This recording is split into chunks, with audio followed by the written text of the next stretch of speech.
Hello दोस्तों, अभिनव नाम है मेरा। स्वागत करता हूं आप सबका एक बार फिर से आपके अपने यूट्यूब चैनल मैथ्स बाय अभिनव राजपूत में। आज ना हम लोग जो हमने सीजीएल 2024 के लिए या यूं कह लो एसएससी 2024 के लिए जो हमने टारगेट बनाया है उसकी दूसरी क्लास है ये। अभी फिलहाल आपको वीकली मॉक मिल रहा है। ऐसा होता है कि जैसे ई मॉक पे अभी 2 मॉक डल चुके हैं, आपने वो दोनों मॉक दे दिया है, तो जब ये दूसरा मॉक डलता है उसके 5 या 6 डेज बाद मैं आपको वीडियो सॉल्यूशन प्रोवाइड करता हूं, ताकि मैं चाहता हूं कि वाइडर ऑडियंस जो है उसको कवर कर ले और उसके बाद सॉल्यूशन देखने के लिए आए। इससे फर्क नहीं पड़ता कि आप कितने दिन बाद देख रहे हो, ठीक है। जिन जिन क्वेश्चन में डाउट आप उनको डाउट कर रखा करो और इस वीडियो के थ्रू वो देख लिया करो, क्योंकि मैं इसमें हर क्वेश्चन ही कवर करता हूं। लेकिन अगर आप चाह रहे हो, अगर आप चाहो तो जिस दिन मैं अपलोड करता हूं उस दिन भी या उसके नेक्स्ट डे भी डाल सकता हूं। अगर आप चाहो तो मैं कमेंट में आप मुझे बता देना। अगर ज़्यादातर रिस्पांस ऐसा आया कि वो चाह रहे हैं कि अगर मैं मॉक का सॉल्यूशन जल्दी से जल्दी दूं तो मैं जल्दी से जल्दी दे दूंगा, मुझे कोई दिक्कत नहीं है। आज ये दूसरा मॉक है, आई होप आप लोगों ने ये मॉक दे दिया होगा। तो मेनली अगर आप गणित का प्राइम टाइम और इसको फॉलो करते हो तो आई कैन गारंटी कि आपकी मैथ्स में एक बहुत ज़्यादा इंप्रूवमेंट होने वाली है। मुझसे इंस्टाग्राम पे जुड़ सकते हो मैथ्स बाय अभिनव राजपूत के लिए, और इन क्लासेस की जो पीडीएफ है प्रिंटेबल डॉक्यूमेंट्स के फॉर्म में मैंने इसको थोड़ा सा शॉर्ट करके आपको टेलीग्राम पे दे दिया है, मैथ्स बाय अभिनव राजपूत करके। उसमें पहला मॉक भी इंक्लूड है, दूसरा मॉक भी इंक्लूड है। तो जैसे जैसे वो आगे बढ़ता रहेगा उसमें हम और मॉक्स डालते रहेंगे। तो आई होप आप इसे ज्वाइन कर लो, इसे मैंडेटरी ज्वाइन कर लेना। Maths by Abhinav Rajput search करोगे तो मिल जाएगा। देन हम ये जो मॉक कर रहे हैं, हम लोग ई मॉक का बेसिकली सॉल्यूशन करते हैं। अगर आप एसएससी का टारगेट कर रहे हो ना, चाहे सीजीएल हो या सीएचएसएल हो या कोई भी एग्जाम हो जिसमें 100 क्वेश्चंस आते हैं प्री में, आप ये मॉक ले सकते हो। मेनली आपको ना अप्रॉक्स 40 मॉक मिल जाता है, 40 मॉक, और इसकी कीमत सिर्फ 99 रुपए है। You just need to use the code 2024। इससे सस्ता और बढ़िया आपको नहीं मिलेगा, ठीक है। और मेरी गारंटी है, क्योंकि सारे सॉल्यूशन मैं ही करवाता हूं। इस ऐप पे भी सॉल्यूशन अवेलेबल है, लेकिन आप वीडियो सॉल्यूशन इसका मैं प्रोवाइड करता हूं, तो आप ये ले सकते हो। इनडायरेक्टली आप मेरी हेल्प कर रहे होते हो। आगे देखो, आई होप आप लोगों ने दे दिया होगा। अब हम क्वेश्चन स्टार्ट करेंगे, ठीक है। देखो आज का पहला क्वेश्चन क्या है, ये कह रहा है कि अगर टोटल सरफेस एरिया जो है ना क्यूब का वो 384 है तो वॉल्यूम क्या होगा, ठीक है। टोटल सरफेस एरिया यानी कि कुल पृष्ठ क्षेत्रफल। एक चीज ध्यान रखना, सिर्फ सरफेस एरिया बोले ना तो उसको कर्ड सरफेस एरिया मानोगे, यानी सिर्फ उसको पृष्ठ क्षेत्रफल मानोगे, ठीक है। लेकिन अगर कुल बोला है तो फिर टोटल मानोगे। तो जो कुल पृष्ठ क्षेत्रफल यानी कि टोटल सरफेस एरिया का जो फॉर्मूला होता है, लिखते रहना क्लास में, ठीक है। इस मॉक के लिए ना एक अलग से एक नोटबुक बना लो और जितनी भी नई नई चीजें मैं लिखवाऊंगा उसे लिखते रहना। तो टोटल सरफेस एरिया होता है 6a²। कितना होता है? 6a², जिसको हम हिंदी में कुल पृष्ठीय क्षेत्रफल बोलेंगे, कुल पृष्ठीय क्षेत्रफल। तो ये कितना है हमारा? 6a², okay. और कुल मिला के 6a² जो है ना क्वेश्चन में गिवन है कितना? 384। तो पहले देखो 6 से कट करोगे, 6 6 36, 6 6 24। तो यहां से आ गया हमारा a² कितना? 64। a की वैल्यू आ जाएगी यहां से 8। a की वैल्यू कितनी आ गई है? 8 आ गई है। अब आपको क्या निकालना है? आपको आयतन निकालना है, घन का आयतन या फिर वॉल्यूम ऑफ। तो घन का जो आयतन होता है वो होगा बेसिकली a की क्यूब, ओके। a की क्यूब यानी कि 8 का क्यूब। सो 8 का क्यूब जो होता है ना वो इक्वल टू होता है 512, ओके। आई होप क्लियर होगा। ये पहला क्वेश्चन हमारा यहीं पे समाप्त होता है। दूसरा क्वेश्चन जो है वो हमारा डीआई है। आजकल डीआई के क्वेश्चंस भी अच्छे अच्छे आने लग गए हैं,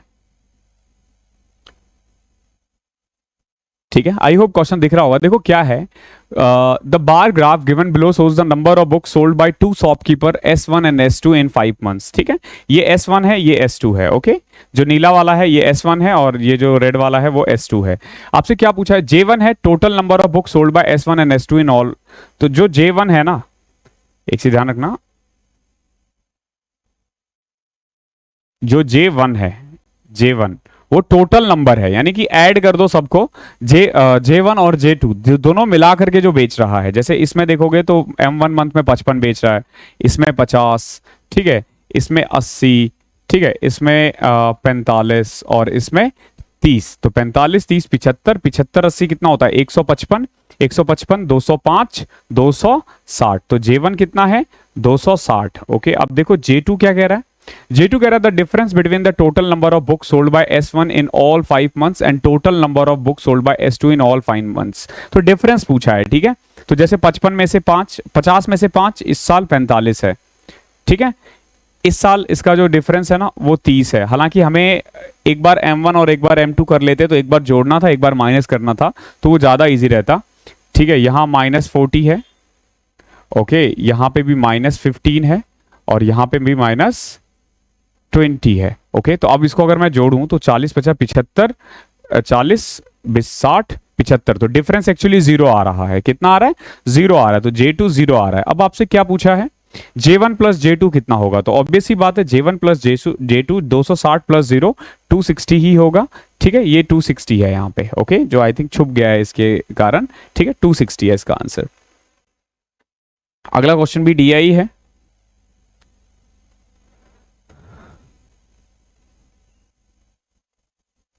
आई होप ये दिख रहा होगा आपको। नंबर्स दिखने में शायद प्रॉब्लम होगी, तो मैं थोड़ा बड़ा कर देता हूं।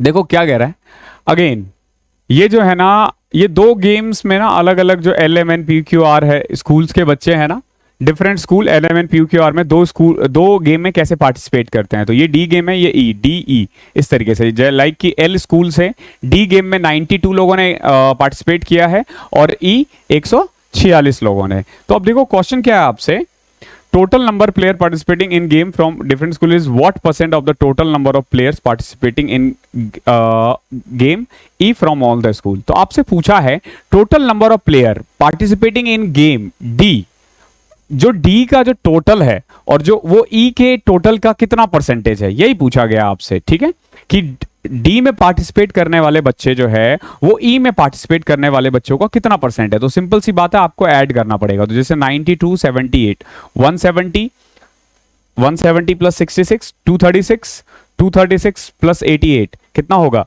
324 324 378 488। ये क्या है? ये D का नंबर आया है। ओके, अब E का देख लें। ये तो D का आया है, अब E का देख लेते हैं। तो 146 146 102, तो 248 प्लस, मैं हिंदी में करता हूं ना तो जल्दी हो जाता है मेरे से।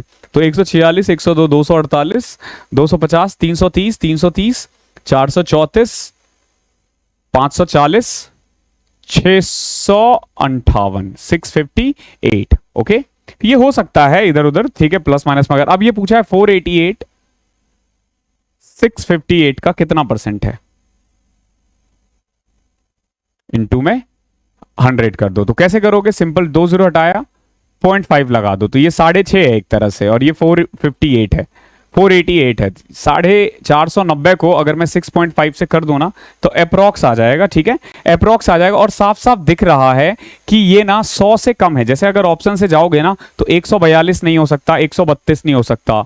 अब इनका डिफरेंस इतना ज्यादा है कि 99 भी नहीं हो सकता। तो अगर मैं ऑप्शन से जाऊं ना तो साफ साफ मुझे ए पता चल रहा है कि ए ही आंसर है। तो मतलब सॉल्व करने की जरूरत है नहीं इस क्वेश्चन में। क्वेश्चन नंबर 4 देखो, मोहित और रोहित ने काम करना स्टार्ट किया मिलकर, और इन्होंने मिलकर 4400 रुपए का काम लिया था। एक तरह से इन्होंने कॉन्ट्रैक्ट ले लिया है कितने रुपए का? 4400 का, ध्यान रखना। ओके, मोहित जो है ना अकेला 10 दिन में कर सकता है, ध्यान रखना, मोहित अकेला 10 दिन में कर सकता है उसी काम को। रोहित जो है ना उसी काम को 15 दिन में कर सकता है।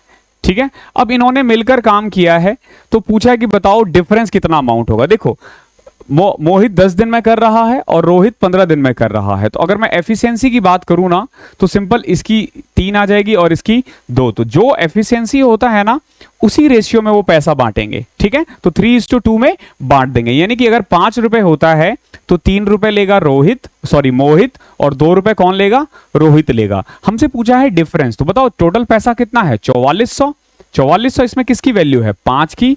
चाहिए किसकी? हमसे पूछा है डिफरेंस, 3 और 2 का डिफरेंस 1 होता है। तो इसको सॉल्व कर दोगे 880 आएगा आंसर। ओके, क्वेश्चन नंबर 5 देखते हैं। देखो बहुत प्यारा क्वेश्चन है, बहुत ही प्यारा क्वेश्चन है, बहुत इंपॉर्टेंट क्वेश्चन भी है। ऐसे क्वेश्चंस एग्जाम्स में बहुत आते हैं और आज ना इसका बेसिक समझ लो आप। अगर बेसिक समझ जाओगे ना फिर ये क्वेश्चन कभी गलत नहीं करोगे। समझना क्वेश्चन क्या कह रहा है। देखो क्या कह रहा है, एक आर्टिकल है वो ना 10% नुकसान पे बेचा जा रहा है। कितने पे नुकसान हो रहा है? 10% का नुकसान हो रहा है। यदि इसकी लागत मूल्य 5 रुपए कम कर दिया जाए, यानी कि अगर कॉस्ट प्राइस को 5 रुपए कम कर दिया जाए और वो विक्रय मूल्य को 8 रुपए बढ़ा दिया जाए और सेलिंग प्राइस 8 रुपए से बढ़ा दिया जाए, तो इस पे 10% का लाभ अर्जित होगा। जो पहले 10% का नुकसान है ना, वो अब 10% के प्रॉफिट में कन्वर्ट हो जाएगा। कब कन्वर्ट होगा? जब कॉस्ट प्राइस 5 रुपए कम हो और सेलिंग प्राइस 10 रुपए बढ़ जाए। तो देखो इसको ना बहुत प्यार से करेंगे हम। सबसे पहले देखो कॉस्ट प्राइस को अगर मैं मान लो 100x पहले वाला, तो सेलिंग प्राइस कितना हो जाएगा? 90x। ध्यान रखना ये ओरिजिनल है, ये क्या है? ये ओरिजिनल प्राइस है, ठीक है। लेकिन अगर आप न्यू प्राइस के बारे में बात करो ना, न्यू, तो न्यू हुआ क्या कि कॉस्ट प्राइस जो है वो 5 रुपए घट गया, 100x माइनस 5 रुपीज, और सेलिंग प्राइस जो है ना वो 10 रुपए बढ़ गया, सॉरी 8 रुपए बढ़ गया। ऐसा ही हुआ है ना? देखो ये न्यू कॉस्ट प्राइस है और ये न्यू सेलिंग प्राइस है। अब ये कह रहा है कि जो प्रॉफिट है ना वो बढ़ के 10% हो गया। ओके, प्रॉफिट कितना हो गया? 10%। प्रॉफिट 10% का मतलब ये है कि 100 रुपए का सामान अब 110 में बेचा जा रहा है। ऐसा ही है ना? यानी कि 10 और 11 क्या है? कॉस्ट प्राइस और सेलिंग प्राइस का रेशियो है। ये न्यू कॉस्ट प्राइस और न्यू सेलिंग प्राइस का रेशियो है। तो न्यू कॉस्ट प्राइस है 10 और न्यू सेलिंग प्राइस है 11। कह सकते हो ये? देखो न्यू प्राइस जो है वो पहले से 5 रुपए कम हो गया कॉस्ट प्राइस, और न्यू सेलिंग प्राइस पहले से 8 रुपए बढ़ गया। और क्योंकि प्रॉफिट हो रहा है 10%, तो ध्यान रखना नए वाले कॉस्ट प्राइस पे 10% प्रॉफिट हो रहा है। तो इसका और इसका रेशियो 10:11 है। अब अगर मैं यहां से क्रॉस मल्टीप्लाई कर दूं तो क्या आ जाएगा? 1100x minus 55 is equal to 900x plus में 80। ओके, इसको इधर ले आओ, उसको उधर लेके चले जाओ। तो इसको इधर ले आओगे तो 200x इज इक्वल टू 135। कितना आ जाएगा? 80 50 135। सो x इज इक्वल टू आ जाएगा आपका 135 अपॉन में 200। क्या पूछा गया था आपसे? आपसे पूछा गया था कि ओरिजिनल प्राइस कितना है, ओरिजिनल सेलिंग प्राइस कितना है। तो ओरिजिनल सेलिंग प्राइस तो 90x है, ये तो x है ना, आपको 90x निकालना है। तो इनटू में 90। तो देखो कैसे करोगे?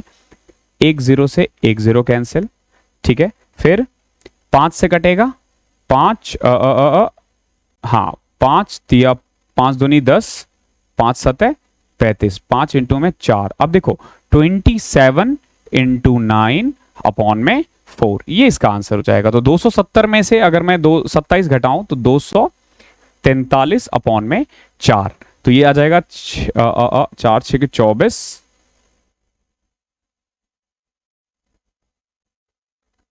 60.75 आ रहा है। 67.5 तो नहीं आएगा, ये है इसका आंसर। वस्तु का मूल्य विक्रय मूल्य कितना है? तो ये आएगा आंसर। ओके, इसका जो एक्चुअली में जो सेलिंग प्राइस है वो ये है। हाँ, ओरिजिनल सेलिंग प्राइस जो है वो 60.75 है। अगर आपसे ओरिजिनल कॉस्ट प्राइस कहता ना, तो कॉस्ट प्राइस 67.5 है। तो आपसे ओरिजिनल सेलिंग प्राइस कह रहा है, तो सेलिंग प्राइस जो है ना वो एक्चुअली में 60.75 है, ना कि 67.5। ठीक है, इसको एक बार करेक्ट कर लेना। Okay, selling price, what is the original selling price of article. हाँ, एक बार हम फिर से देख लेते हैं, कुछ अगर हमने इधर उधर किया होगा तो। यही है इसका आंसर। ओके, 60.75। ठीक है, अगर कॉस्ट प्राइस पूछा जाता तो 67.5 होता। ओके, जिसने भी वो आपने अगर 67.5 टिक किया होगा और फिर भी गलत आया तो अपने मार्क्स बढ़ा लो। ओके, चलो अगला क्वेश्चन देखते हैं क्या है। नेक्स्ट क्वेश्चन है मेनली एक बार ग्राफ दे रखा है आपके पास, ठीक है, और आपसे पूछा गया है the production of refrigerator by A is what percent of production of refrigerator by E. जो ए का प्रोडक्शन है वो ई से कितना है। ये जो 300 है, देखो ए का कितना है, 300 है। अगर गौर से देखोगे तो ए का कितना है, 300 है। 300 बेसिकली ई का कितना परसेंट है, यानी 60 का कितना परसेंट है। तो 60 इंटू में 5 300 होता है ना, तो 500 इज योर आंसर। ये तो आसान है, ये आप लोगों ने कर लिया होगा। चलो अगला क्वेश्चन देखते हैं। Question number 7। देखो अभी ना, जब आप अभी तो आपने बहुत लोगों ने अभी स्टार्ट ही किया होगा तैयारी, तो मैं आपको बता दूं ये क्वेश्चन ना बार बार आने वाला है। कभी भी जैसे अगर आपसे ऐसे आ जाए sine B minus cos A, या फिर cos A minus sine B is equal to 0, तो इसका मतलब ये हुआ कि साइन बी जो है वो कॉस ए के इक्वल है। साइन बी कॉस ए के इक्वल है। तो बहुत तरीके हैं, जैसे बी की वैल्यू क्या हो रहा है, what is the value of A plus B. अगर ऐसा कभी भी होगा ना तो देखो क्या हो सकता है, बी की वैल्यू 45 हो, ए की वैल्यू भी 45 हो, या इसकी वैल्यू 0 हो, इसकी वैल्यू 90 हो, या 30 हो, या 60 हो, या 60 हो, या 30 हो। तो कुल मिलाकर अगर आप जितने भी चीजें देखोगे ना, इन सब में आपको पता चलेगा कि ए और बी का जो सम है ना वो हर केस में 90 ही आएगा। ओके, और अभी हम एडवांस मैथ स्टार्ट कर रहे हैं। आई डोंट नो आप कब देख रहे हो, लेकिन एडवांस मैथ हमारा स्टार्ट हो चुका है, तो उसमें मैं आपको ये सब बहुत डिटेल में बताने वाला हूं। तो साइन ए कॉस बी के इक्वल तभी होगा जब ए और बी दोनों 90 के इक्वल। इसको ऐसे भी कर सकते हैं, देखो जैसे साइन बी है तो साइन बी को मैं लिख सकता हूं ना cos 90 माइनस बी के इक्वल लिख सकता हूं ना। अब cos 90 माइनस बी अगर cos a के इक्वल है, दैट मीन्स कि a is equal to 90 minus B, और ये b इधर चले जाएगा तो a प्लस बी 90 के इक्वल है। ठीक है, मतलब इजी क्वेश्चन था, मैं सीधा करवा के निकल सकता था, बट ऐसी चीजें हैं ना जो याद रख लो एक बार और फिर उसके बाद ये कभी आपसे गलत नहीं होगा। क्वेश्चन नंबर 8 देखते हैं। देखो 8th क्वेश्चन में ना एक बहुत ही माइनर सा प्रॉब्लम है। प्रॉब्लम ये है कि यहाँ पे ना ब्रैकेट आना चाहिए, ये जो देख रहे हो ना 3 और 4, इसमें ब्रैकेट आना चाहिए, फिर एक और ब्रैकेट आएगा। ठीक है, आप लोगों ने बहुत क्वेश्चन किया होगा और फिर भी ये गलत आया होगा जस्ट बिकॉज ऑफ दिस। ठीक है, अब देखो क्या है, a इज इक्वल टू 36 को 18 से डिवाइड करो, 2 2 गुना में 5 10, प्लस में यहां पे आ जाएगा 3 इंटू में 4 12, 36 को 12 से डिवाइड करोगे तो 3 आ जाएगा। तो a की वैल्यू 10/3 आ चुका है, इसमें कोई दिक्कत नहीं। अब b देखो, जो बेसिकली b में ही है, थोड़ा सा सॉल्व करने जैसा कुछ। देखो कैसे, पहले आपको 5 को 15 से डिवाइड करना पड़ेगा, तो 1/3 इंटू में 5 प्लस में 6 इंटू 12 12 माइनस 5 अपॉन में देखोगे तो 15 को 5 से डिवाइड किया 3 3 इंटू में 25 75 माइनस 2 इंटू 3 6 प्लस 6, तो ये तो 0 हो गया। ठीक है, नाउ अब अगर मैं इसको सॉल्व करूं तो ये आ जाएगा मेनली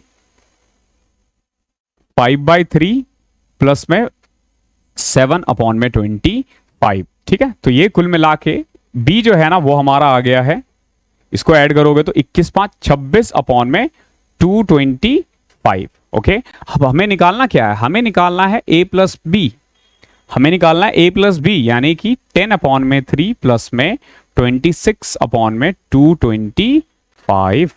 तो एलसीएम ले लिया 225।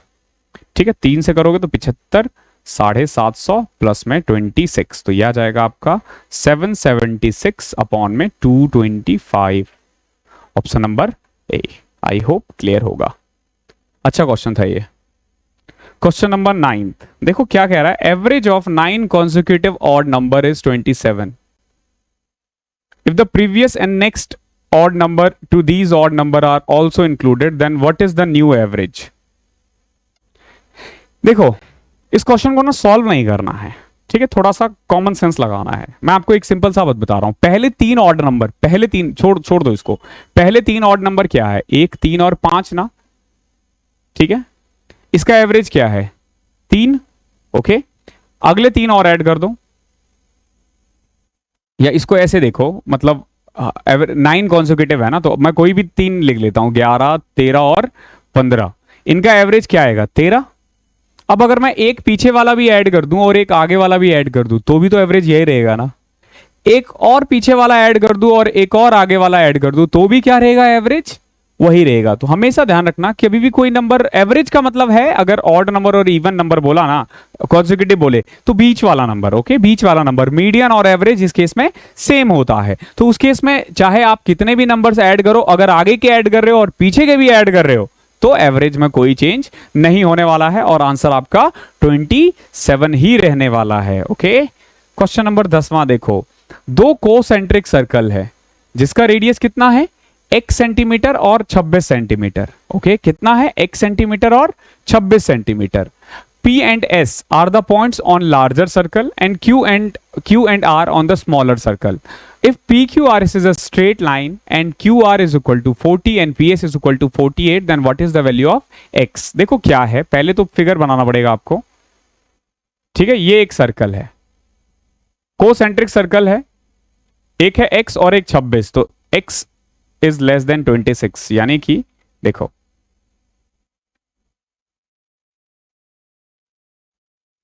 क्लियर है।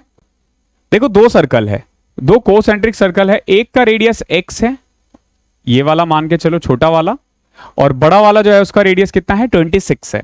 कैसे पता चला हमें? यहां से कि x इज लेस देन 26 है, यानी कि x छोटा वाला सर्कल है। अब देखो क्या कह रहा है, P and S are the points on the larger circle and Q and R are smaller circle. देखो ये P है और ये S है, ओके।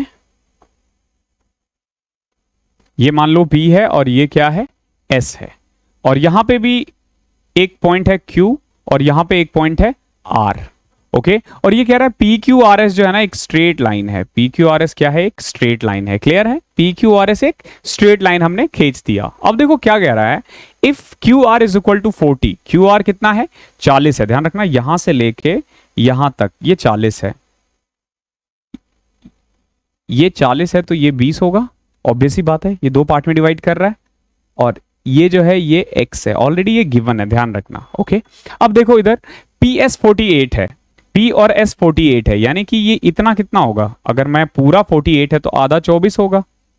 अब एक बात बताओ, ये पूरा कितना है 26, ये पूरा रेडियस है ना। अगर मैं इसको O दे देता हूं, OS दे रखा है रेडियस कितना 26, और S इसको मैं अगर मान लो एक नाम पॉइंट दे दूं T, ST कितना है, ST है 24, पूरा 48 था तो हाफ 24 आ गया। अब क्योंकि आपको पता होगा कि कोड जो होता है ना, कोई भी कोड है अगर सेंटर से सीधी लाइन खींची जाए ना तो 90 डिग्री एंगल बनाता है, तो पाइथागोरस हो गया ना। तो ये 26 है, ये 24 है, तो बताओ ये कितना होगा? ठीक है, तो कैसे कर लोगे? सिंपल, ये 10 होगा। पाइथागोरस ट्रिपलेट आपको याद होना चाहिए, जैसे 10 है, 24 है और 26 है। ये क्या है? ये पाइथागोरस ट्रिपलेट है, इसको हम पाइथागोरस ट्रिपलेट कहते हैं। ठीक है, तो 10, 24 और 36 है, तो ये 10 आ चुका है, ये 20 आ चुका है। अब बताओ x कितना होगा?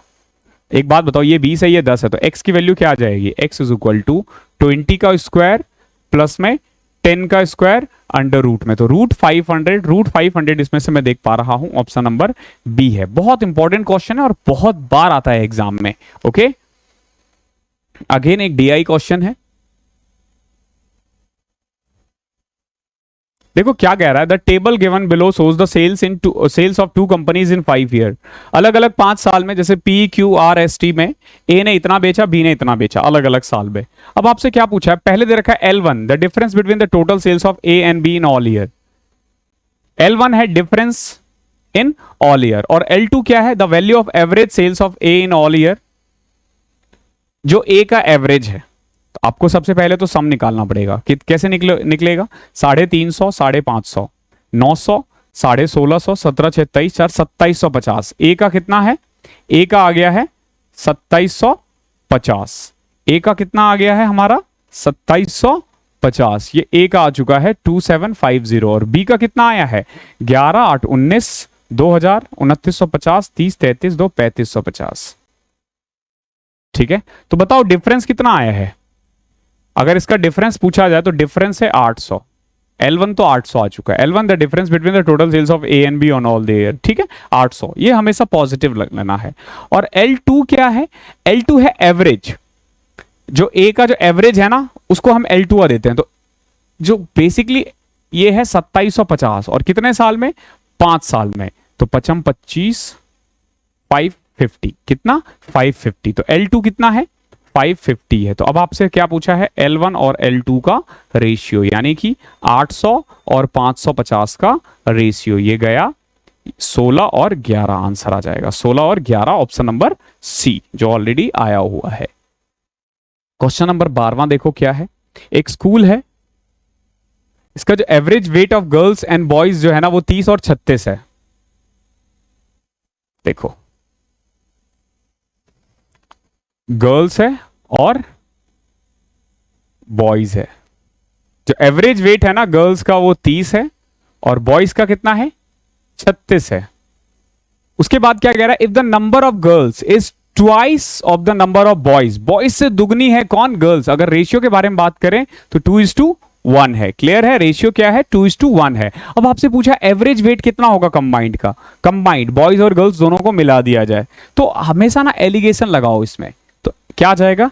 x, okay, x। अब देखो क्योंकि नंबर छोटा है, ये तो हम सीधा कर सकते हैं। मान लो कि स्कूल में 3 ही बच्चे हैं, मैं अगर आपकी जगह होता तो मैं ऐसा मानता स्कूल में 3 ही बच्चे हैं, तो 2 लड़कियां हैं, उनका एवरेज 60 हो गया, एक लड़का है, तो 60 + 36 अपॉन में टोटल 3 है तो 96 अपॉन में 3 करोगे तो 32 आ जाएगा। ठीक है, एक तो सिंपल तरीका ये है। ठीक है, लेकिन अगर मान लो ये नंबर बड़े होते तो 16 36 होते, 17 33 होते, तो फिर आपको एलिगेशन लगाना है। 30 36 और एवरेज कितना है x, तो अब देखो ये आ जाएगा 36 माइनस एक्स और ये आ जाएगा x माइनस 30 और इसका रेशियो क्या है 2:1। अब यहां से आपको क्या करना है, क्रॉस मल्टीप्लाई, तो 36 minus X is equal to 2x minus 60। इसको इधर ले आओ, इसको इधर ले आओ, तो 3x is equal to 96। Again x की वैल्यू आपकी 32 आ जाएगी और यही इसका आंसर है। 10f दे रखा है, आपसे sin f और cos f पूछा है। देखो ये f है, मान के चलो, तो 10f दे रखा है कितना 15/8। तो 10f का tan थीटा का फॉर्मूला जो होता है ना, वो होता है परपेंडिकुलर अपॉन में बेस। ठीक है, परपेंडिकुलर यानी कि लंब बटे में आधार। तो लंब कितना है इस क्वेश्चन में 15 और आधार कितना है 8। कर्ण यहां से आ जाएगा कितना 17, परपेंडिकुलर कितना आ जाएगा 17। अब आपसे क्या पूछा है sine F plus cos F. तो देखो साइन एफ का फॉर्मूला जो होता है ना, साइन एफ का वो होता है परपेंडिकुलर अपॉन में हाइपोटेनियस और कॉस एफ का होता है बेस अपॉन में हाइपोटेनियस। तो कुल मिला के हाइपोटेनियस कॉमन है तो इसका आंसर हो जाएगा परपेंडिकुलर प्लस बेस अपॉन में हाइपोटेनियस। तो परपेंडिकुलर है 15 और ये 8 23, तो 23 बटे में 17 ये इसका आंसर है। आई होप क्लियर होगा, ये आसान क्वेश्चन है। देखो एटलीस्ट 10-15 जो मैं अभी टेस्ट करवाने वाला हूं ना, वो बहुत स्लोली करवाऊंगा। क्यों? क्योंकि मैं मान के चल रहा हूं आप में से बहुत लोग अभी सीख ही रहे हो। ठीक है, दिसंबर वगैरह तक ऐसे ही चलेगा, उसके बाद फिर हम थोड़ा सा इस वाले सीरीज का पेस बढ़ाएंगे। Compound interest on a sum of 2 year is 4180। If the rate of interest is 20% per annum then what is the sum. देखो मैं सिंपल सी बात बता रहा हूं, इसमें ना कंपाउंड इंटरेस्ट दे रखा है। अगर मैं प्रिंसिपल 100 मान लूं, मैं मान के चलता हूं प्रिंसिपल 100 है, रेट दे रखा है 20 और टाइम दे रखा है 2 ईयर, तो क्या हो जाएगा 100 का 20% 20, अगले साल भी 20 और 20 का 20% 4, तो कितना इंटरेस्ट हुआ 44 रुपए। 100 पे कितना इंटरेस्ट हो रहा है 44 रुपए। क्लियर है? अगर मैंने 100 रुपए उधार लिया होता तो मुझे कितना इंटरेस्ट देना पड़ता 44 रुपए। लेकिन यहां पे क्वेश्चन में दे रखा है इंटरेस्ट है 4180, कितना है 4180। तो 4180 किसकी वैल्यू है 44 की, चाहिए किसकी हमें 100 की। क्लियर है? इसको सॉल्व कर दोगे आ जाएगा आंसर। तो 40 इंटू में 8 करो 9 करो 360 36 496, 4 से कट करें, पहले 11 से कट करते हैं, 11 दिया 33, 11 8 88, 4 फिर 4 नंबर 36, 4 पंचे 20, 95 इंटू में 100 9500। ओके, डायरेक्ट कर लिया करो, इसको फॉर्मूले की जरूरत नहीं पड़ती है, कभी तुम अमाउंट का फॉर्मूला अप्लाई करो। आगे देखो, angle subtended by chord CD on the circle centre of a circle is 180 degree. हमेशा ध्यान रखना, कभी भी एक कोड अगर सेंटर के एंगल से 180 डिग्री बनाए, कितना 180 डिग्री, दैट मींस कि वो रेडियस वो डायमीटर होता है। क्या होता है? डायमीटर होता है। ये क्वेश्चन हमने पहले भी कर रखा है। तो अगर if radius of the circle is 14, radius कितना है 14, ठीक है, तो कोड का लेंथ कितना होगा, तो अगर ये 14 है तो ये 28 हो जाएगा। ओके, ये 14 है तो पूरा क्या हो जाएगा 28। ये क्वेश्चन हमने पहले भी किसी ना किसी मॉक में या ऑली बोर्ड के लाइव मॉक में कर रखा है। सॉरी बीच में लाइट चली गई थी, मैंने मतलब ये क्वेश्चन सादा करवा दिया था, लेकिन मैं फिर से करवा देता हूं। देखो इसमें हमने क्या क्या किया था, क्या है क्वेश्चन आप, अच्छा आपके लिए तो फ्रेश ही होगा। एक ट्राइंगल है XYZ जिसमें एंगल Y 90 डिग्री है। ओके ठीक है, एक ट्राइंगल है से XYZ जिसमें एंगल Y कितना है 90 डिग्री है। ओके, ये X मान लो और इसको Z मान लेना। ठीक है, बहुत बढ़िया क्वेश्चन है, बहुत बढ़िया क्वेश्चन है। थोड़ा सा आपको इसमें कंसेप्ट सीखने को मिलेगा। ये देखो XY 30 दे रखा है, XY कितना है 30 है और XZ कितना है 34 है, 4 है। ओके, आपको पाइथागोरस ट्रिपलेट पता होना चाहिए। 34 का स्क्वायर 1156 होता है, वैसे 30 का 900 होता है, तो ये 16 हो जाएगा। तो मेनली 30, 16 और 34 जो है वो पाइथागोरस ट्रिपलेट है। तो ये 16 आ चुका है। अब आपसे पूछा है वाई एन कितना होगा। वाई से ना एक परपेंडिकुलर लाइन खींचा गया है एक्स जेड पे। ओके, एक्स जेड पे वाई से एक परपेंडिकुलर लाइन खींचा गया है से एन पे। तो अब आपसे ना वाई एन पूछा गया है। ठीक है, आपने सब कुछ निकाल दिया है। क्वेश्चन समझो कि y से एक परपेंडिकुलर लाइन, एक सीधी रेखा खींची गई है x z को के लिए। अब आपसे ना y n पूछा गया है। ओके, अब समझना इस क्वेश्चन को कैसे करोगे। एक तो एक चीज याद रखना कि ये ट्राइंगल है। ये क्या है? ट्राइंगल है। तो अगर मुझे इसका एरिया लिखना हो, अगर मुझे इसका एरिया लिखना हो तो मैं क्या बोल सकता हूं? Area of triangle is equal to, मैं लिख सकता हूं हाफ इंटू में बेस यानी कि एक्स वाई इंटू में वाई जेड लिख सकता हूं ना। एक तरीका तो ये है। दूसरा तरीका, अगर मान लो मैं इसको बेस मान लूं, यानी कि 1/2 इंटू में एक्स जेड इंटू में वाई एन। वाई एन ये भी तो 90 डिग्री का रेखा है ना, ये भी तो हाइट हो सकता है ना। देखो रोटेट जैसे करोगे उधर तो कह सकते हो ये वाई एन। तो कुल मिला के अगर मैं यहां देखा जाए तो 1/2 एक्स वाई कितना था हमारा 30 और वाई जेड कितना था 16। तो 16 इंटू में 30 अपॉन में 2 480 अपॉन में 2 कितना आ गया 240। इस तरीके से अब एरिया इस तरीके से भी उतना ही आना चाहिए, यानी कि 1/2 इंटू में बेस कितना था 34 इंटू में हाइट हमें नहीं पता, यानी वाई एन हमें नहीं पता, लेकिन ये किसके इक्वल होगा 240 के इक्वल है। तो यहां से आपका वाई एन आ जाएगा 240 अपॉन में 17। ये बहुत इंपॉर्टेंट है। जब मैं अभी ज्योमेट्री करवाऊंगा ये सारी चीजें हम बहुत डिटेल में करने वाले हैं, बहुत डिटेल में। उसके बाद आप भूल जाओ कि आपको कभी कोई दिक्कत आएगी। ज्योमेट्री में तो बिल्कुल नहीं आएगी। अब देखो ये ना 9 से डिविजिबल है, ये जो दिख रहा है ना आपको, ये 9 से डिविजिबल है। तो बताओ x की क्या वैल्यू होगी। कुछ नहीं करना, कुछ तरीका नहीं करना, सबको ऐड कर दो। देखो 5 7 12 2 14 4 18 1 19 प्लस में x, ये ना 9 के टेबल में आना चाहिए। ओके, 19 प्लस में x जो है अगर मैं इसको ऐड करूं तो ये 9 के टेबल में आना चाहिए। तो ऐसा क्या ऐड करूं 19 में? तो 8, अगर मैं 8 ऐड कर दूं तो ये 27 आ जाएगा और फिर ये 19 के टेबल में आता है। सो x की वैल्यू 8 है। ओके, आसान क्वेश्चन था ये। क्वेश्चन नंबर 18 देखो क्या है। 3 नंबर्स है, इनका रेशियो है 2 3 5। क्या रेशियो है? 2 3 और 5। The sum of the largest and the smallest number is 9800। 3 number जिनका बेसिकली रेशियो है 2 3 5 और जो सबसे लार्जेस्ट और सबसे स्मॉलेस्ट है ना उसका सम है 9800। तो आपको बताना है कि लार्जेस्ट और स्मॉलेस्ट का डिफरेंस कितना होगा। तो अगर देखो जरा गौर से 2 3 और 5 ये क्या है? रेशियो है। Sum of the largest and smallest कितना दे रखा है 9800। ये 9800 क्या है? Sum of the largest and smallest. But हमारे अकॉर्डिंग तो 7 हो रहा है इसका सम, कोई दिक्कत नहीं है। तो 9800 किसकी वैल्यू है? 7 की। क्या चाहिए आपसे? इनका डिफरेंस पूछा है। तो 5 और 2 का डिफरेंस कितना है 3। तो 9800 7 की वैल्यू है, 3 की वैल्यू निकाल दो तो 4200 आ जाएगा। ओके, आसान क्वेश्चन होते हैं ऐसे।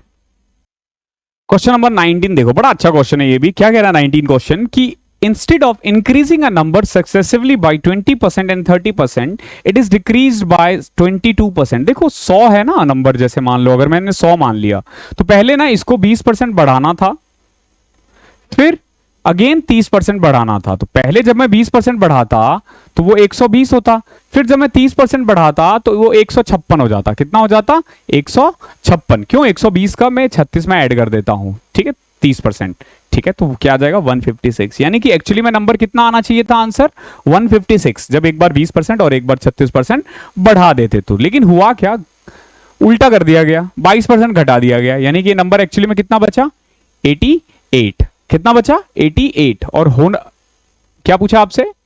हाँ, पहले instead of increasing a number successive by 20% and 30%, it is decrease by 22%। तो पहले 20% बढ़ाया 120, फिर 30% यानी कि 26 बढ़ाया तो 156, बट हुआ क्या कि 22% घटा दिया गया, तो 22% जब घटेगा तो कितना आएगा 78 ना। अब आपसे पूछा है कि जो रिजल्ट वैल्यू है ना वो करेक्ट वैल्यू का कितना है, तो 78 एक्चुअली में 156 का कितना है, तो 78 156 का 50% है। ओके 78 अपॉन में 156 इंटू में 100 करोगे ये 1/2 आ जाएगा, और 1/2 100 से कट करोगे तो 50% आ जाएगा। वैसे भी 1/2 का मतलब 50 होता है, आपको पता होना चाहिए। 20वां क्वेश्चन देखो क्या है। ऑन सेलिंग अ बुक, एक किताब को 8/15 ऑफ द मार्क्ड प्राइस बेचने पे उसको 20% का नुकसान हो रहा है, तो what will be the ratio of the marked price and the cost price of the book. बहुत प्यारा क्वेश्चन है, देखो क्या कह रहा है। सेलिंग प्राइस और मार्क्ड प्राइस का रेशियो गिवन है, कितना है, selling a book 8/15 of the marked price, 8 by यानी सेलिंग प्राइस क्या है 8/5 15 ऑफ मार्क्ड प्राइस, यही है ना। तो मैं कह सकता हूं सेलिंग प्राइस और मार्क्ड प्राइस का रेशियो है 8:15, यानी कि अगर मार्क्ड प्राइस 15 है तो कितने का बेचा जा रहा है 8 रुपए में। क्लियर है, 15 रुपए का सामान कितने में बेचा जा रहा है 8 रुपए में। अब ये कह रहा है कि इससे ना उसको नुकसान हो रहा है कितना 20%। 20% का नुकसान का मतलब है कि 100 रुपए का सामान ना 80 में बेचा जा रहा है। 20% नुकसान का मतलब है 100 रुपए का सामान 80 में बेचा जा रहा है, यानी 5 रुपए का सामान 4 रुपए में बेचा जा रहा है। समझ में आ रहा है कैसे किया मैंने, 100 को कट करके 5, 80 को कट करके 4, यानी 5 रुपए का सामान 4 में बेचा जा रहा है। तो कुल मिला के कॉस्ट प्राइस और सेलिंग प्राइस का रेशियो क्या है 5:4। अब क्या करते हैं हम, बगल वाले को यहां बिठाओ, बगल वाले को यहां बिठाओ। तो यहां से देखो कॉस्ट प्राइस जो है वो है 40 और मार्क प्राइस है 15 चौके 60, यानी कि 2:3। ये रेशियो आया है, ध्यान रखना, कॉस्ट प्राइस और मार्क प्राइस का। आपसे क्वेश्चन में पूछा गया है मार्क प्राइस और कॉस्ट प्राइस, ध्यान रखना हमने निकाला है कॉस्ट प्राइस और मार्क प्राइस, पूछा है mark price and cost price, तो इसको उल्टा कर दो, 2:3 के बदले 3:2 लिख दो, यही इसका आंसर हो जाएगा। अच्छा क्वेश्चन था, बहुत अच्छा क्वेश्चन था। In triangle R S T, देखो एक ट्राइंगल है हमारा R S T, Z is a point on side S T and S Z. देखो एक ट्राइंगल है, मान लो आर एस और टी, जेड एक पॉइंट है एस टी पे, मान लो यहां पे जेड एक पॉइंट है एस टी पे। Okay, R Z S is equal to 90 degree. अब देखो ये क्या कह रहा है, जो आर जेड एस है ना ये 90 डिग्री है, ये 90 डिग्री है। ओके, आर एस उसके अलावा कह रहा है एस जेड और जेड टी बराबर है, एस जेड और जेड टी बराबर है, ये दोनों बराबर है।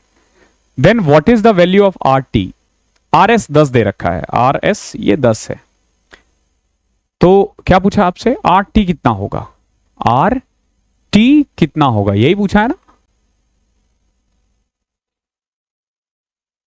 हाँ देखो क्या कह रहा है, एक ट्राइंगल है आर एस टी, दिख रहा होगा आपको आर एस टी, इसमें क्या है कि z एक पॉइंट है एस टी पे, एस टी पे एक पॉइंट है z, जिसमें बेसिकली z एस जेड और एस जेड टी बराबर है, और आर जेड एस जो है ना ये 90 डिग्री है, ये 90 डिग्री है।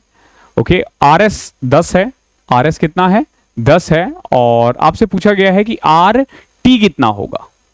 क्वेश्चन समझ में आ चुका है। अब देखो इस क्वेश्चन को, एक तो ये 120 गलत है, ठीक है, मतलब इसमें बहुत सारे टाइपिंग एरर है जो हम ठीक करवाएंगे धीरे धीरे।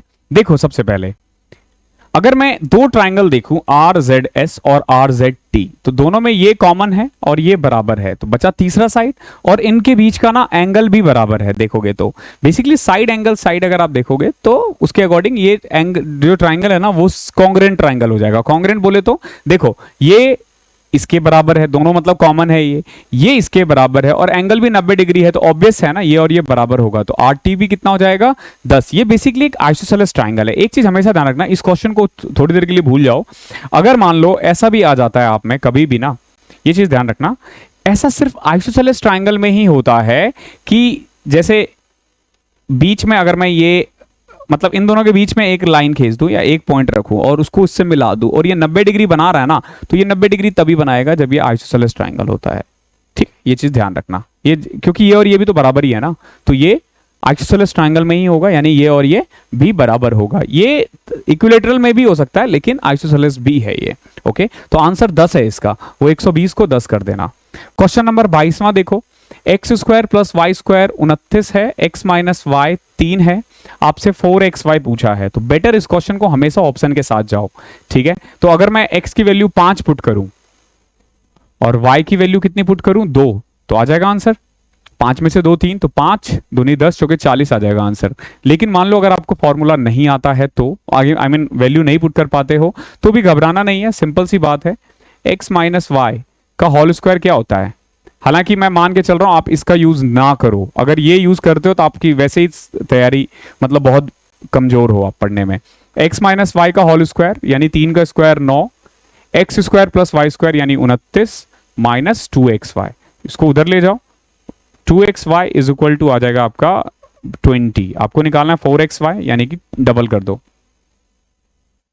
ये डायरेक्ट होना चाहिए। लेकिन क्वेश्चन नंबर 23वां देखो क्या है, दो ट्रेन है, एक 125 मीटर है और दूसरा 375 मीटर है, ये अपोजिट डायरेक्शन में रन कर रहे हैं और इनकी स्पीड जो है ना वो 81 और 63 है, तो कितना टाइम लगेगा एक दूसरे को क्रॉस करने में। देखो दो ट्रेन है, मैंने बता रखा है कभी भी दो ट्रेन अगर एक दूसरे को क्रॉस करे तो लेंथ दोनों का ऐड हो जाएगा, तो 125 प्लस 375 होता है 500, और अगर ये अपोजिट डायरेक्शन में हो तो स्पीड भी ऐड कर देंगे हम, तो 81 प्लस 63, 81 प्लस में 63 which is equal to 144 kilometre per hour, इसको मैं मीटर पर सेकंड में कन्वर्ट कर देता हूं, तो 18 से कट करो 8, 8 पंचे 40, ये कटा 12.5 इज योर आंसर। कितना आ जाएगा 12.5। ट्रेन के क्वेश्चंस चुटकियों में होते हैं। क्वेश्चन नंबर 24वां देखो,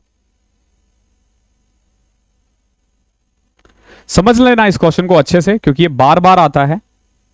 मेनली आपके पास गिवन क्या है, a की पावर 4 प्लस 1 अपॉन में a की पावर 4, कितना दे रखा है 194। हमेशा ध्यान रखना इससे ना हम a square plus 1 by a square निकाल सकते हैं।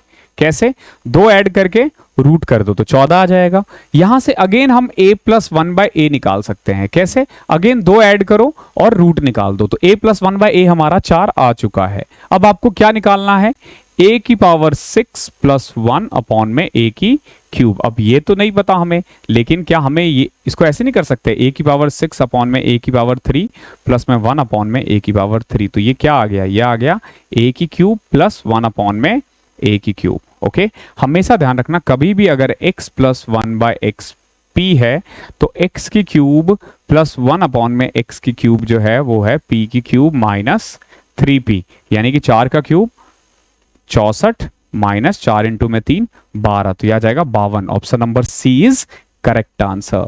एंड आज का आखिरी क्वेश्चन देखो क्या है, एक ट्राइंगल है PQR, एक राइट एंगल ट्राइंगल है। PQR क्या है, राइट एंगल ट्राइंगल है, एंगल Q 90 डिग्री है। तो सबसे पहले तो ट्राइंगल बना दिया मैंने, P Q और R कितना है 90 डिग्री है। Okay, now angle Q 90 degree है, PQ 12 है, QR 5 है।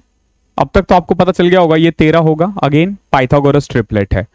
What is the value of cot P minus 10R, आपको ना cot P माइनस 10R की वैल्यू निकालनी है। cot P यानी बेस अपॉन में परपेंडिकुलर, 12 बटे में 5, इसका फॉर्मूला होता है बेस अपॉन में परपेंडिकुलर, तो बेस यानी आधार, तो cot P के लिए बेस 12 है, ठीक है। और 10R यानी कि परपेंडिकुलर अपॉन में बेस, तो 12 अपॉन में 5, अगेन इसको घटाते हो तो आंसर आपका 0 आएगा। तो इस तरीके से हमने दूसरा मॉक भी कंप्लीट किया। आई होप आपको क्लास पसंद आई है, और पसंद आई है तो वीडियो को खूब लाइक किया करो, शेयर किया करो, सब्सक्राइब किया करो, अगर नए हो तो। बाकी मिलते हैं अगली क्लास में, तब तक के लिए पढ़ाई करते रहो।